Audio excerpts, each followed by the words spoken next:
Where the Wild Things Are, for Lily.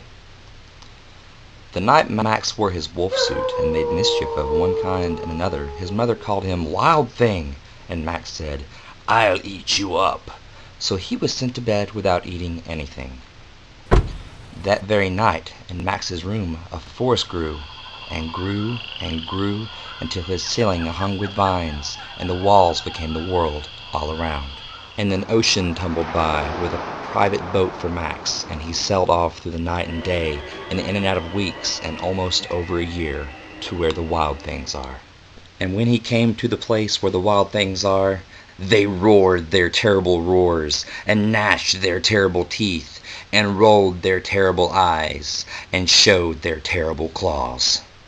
Till Max said, "Be still!"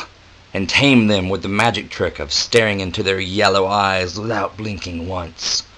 And they were frightened, and they called him the most wild thing of all, and made him king of all wild things. And now Max cried, "Let the wild rumpus start!"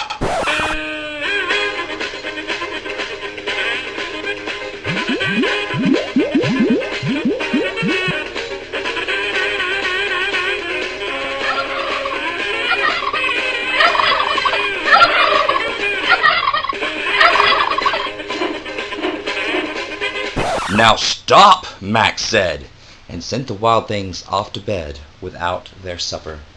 And Max, the king of all wild things, was lonely, and wanted to be where someone loved him best of all.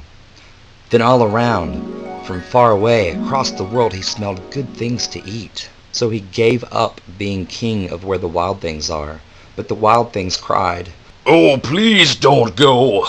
We'll eat you up. We love you so." And Max cried, "No!"